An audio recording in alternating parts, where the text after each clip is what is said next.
देखिएगा, ज़्यादा लंबी वीडियो नहीं होने वाली। तो चलिए दोस्तों, वीडियो को अपनी हम शुरू कर लेते हैं। तो दोस्तों, आप लोगों को याद होगा, अब से 15 दिन पहले मैंने इंस्टाग्राम पर भी और ट्विटर पर भी आपको एक जानकारी दी थी। जानकारी यह थी कि भारत अपने जो MI-17 लड़ाकू हेलीकॉप्टर है ना, इन्हें अब अपग्रेड करने वाला है, इन्हें और ज़्यादा लीथल और ज़्यादा एडवांस बनाने वाला है। और भारत बहुत ही भारी संख्या में MI-17 इस्तेमाल करता है, और इसलिए भारत चाहता था कि चीन के खिलाफ और पाकिस्तान के खिलाफ अगर दो मोर्चे की लड़ाई होती है तो MI-17 एक निर्णायक भूमिका अपनी निभा सकता है और भारत की सेना को बहुत ज़्यादा सपोर्ट दे सकता है। तो यानी कि इसलिए भारत ने इसकी तैयारी जोर शोर से शुरू कर दी थी। इसका एक टेंडर भी निकाल दिया गया था, और जो जो रिक्वायरमेंट थी, सेना ने हमें जो जो नई टेक्नोलॉजी चाहिए वो सब रिक्वायरमेंट दे दिया सरकार को। सरकार ने इसका टेंडर निकाला और टेंडर मिल गया यूक्रेन की कंपनी को। यूक्रेन की कंपनी थी मोटरसीज। हालांकि आपकी जानकारी के लिए बता दूं कि जो MI-17 हेलीकॉप्टर हैं, इन्हें रशिया बनाता है, और रशिया की कंपनी का कॉन्ट्रैक्ट था यूक्रेन की कंपनी मोटरसीज के साथ में, यानी कि वो इसकी मेंटेनेंस कर सकती थी, और इनकी बिड अच्छी थी तो इन्हें कॉन्ट्रैक्ट दे दिया गया है। लेकिन जो अब खुलासा हुआ है उसे सुनकर आप भी चौंक जाएंगे।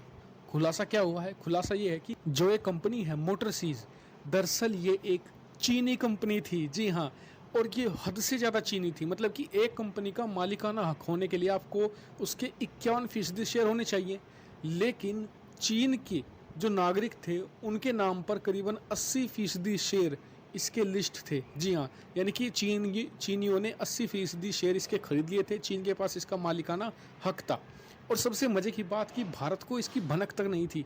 भारत ने बिना ये जाने ही इसका एक तरीके से कॉन्ट्रैक्ट हेलीकॉप्टर का इस मोटरसीज को दे दिया। और इसका खुलासा कैसे हुआ? दरअसल यूक्रेन ने एक कंप्लेन फाइल की है चीन के खिलाफ। इस कंप्लेन में कहा गया है कि चीन हमारी कंपनियों में, यानी यूक्रेनियन कंपनियों में गलत तरीके से, अवैध तरीके से एक तरीके से घुसपैठ कर रहा है, उन्हें खरीद रहा है, क्योंकि कोरोना का काल है तो जो कंपनी सस्ती हो चुकी हैं उन्हें खरीद रहा है। और मोटरसीज तो यूक्रेन की एक तरीके से प्रीमियम कंपनी है, बड़ी कंपनी है, इसके बड़े बड़े कॉन्ट्रैक्ट हैं दुनिया भर के। तो इसमें अब इसके दाम, मतलब कि इसके शेयर के दाम कम है, दुनिया भर की शेयर मार्केट गिरी हुई है, तो इसमें घुसपैठ कर ली थी और 80% शेयर अपने नागरिकों के नाम अलग अलग तरीके से अलग अलग इंटरनेशनल फर्म के जरिए खरीद लिए गए थे। और इसी अवैध घुसपैठ का खुलासा किया था यूक्रेन ने। और इसका खुलासा एक तो यही था, एक और चीज़ मैं आपको बताता हूँ। दरअसल जो कंपनी थी, मैंने आपको शुरू में बताया था ना कि इसका कॉन्ट्रैक्ट था रशियन MI-17 बनाने वाली कंपनी से। दरअसल 2018 में रूस की कंपनी ने वो कॉन्ट्रैक्ट भी तोड़ के रखा हुआ था, कोई कॉन्ट्रैक्ट इनका नहीं था। और सबसे चौंकाने वाली बात यह कि इतनी बड़ी जानकारी भारतीय अथॉरिटीज़, भारतीय इंटेलिजेंस एजेंसियों की नज़रों से बच कैसे गई? इन चीज़ों को बिना ध्यान में रखे हुए कैसे कॉन्ट्रैक्ट दे दिया गया? और जब इस चीज़ का खुलासा हुआ है तो अब भारत की जो डिफेंस मिनिस्ट्री है वो मुँह छुपाए घूम रही है। वो कह रहे हैं कि जी हमें तो इस चीज़ का पता नहीं था, ना मोटरसीज ने हमें बताया कि हमारा एक तरीके से मालिकाना चीनियों के हाथ में है, या फिर हमारा कॉन्ट्रैक्ट टूट चुका है। जबकि रशिया ने पहले ही वार्न कर दिया गया था कि हमने मोटरसीज के साथ कॉन्टैक्ट तोड़ दिया। अगर आपको MI-17 के कोई पार्ट चाहिए या फिर उसे आपको एक तरीके से मेंटेन करवाना है तो आप सीधा रशिया से डायरेक्ट कनेक्ट करना, किसी और से कनेक्ट नहीं करना है आपको।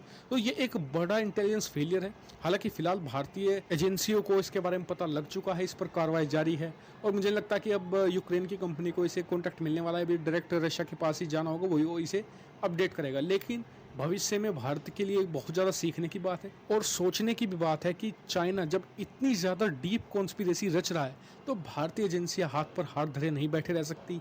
उन्हें भी अब डीप जाकर चीन की कारस्तानियों को पता लगाना होगा। और ये तो सिर्फ एक कंपनी है, पता नहीं ऐसी कितनी हज़ारों साजिशें चीन ने रच रखी होंगी, अब जिनका पता भारतीय एजेंसी को लगाना होगा। और इस मामले पर मुझे जैसे कुछ और अपडेट मिलेगा मैं आपको सूचित कर दूंगा।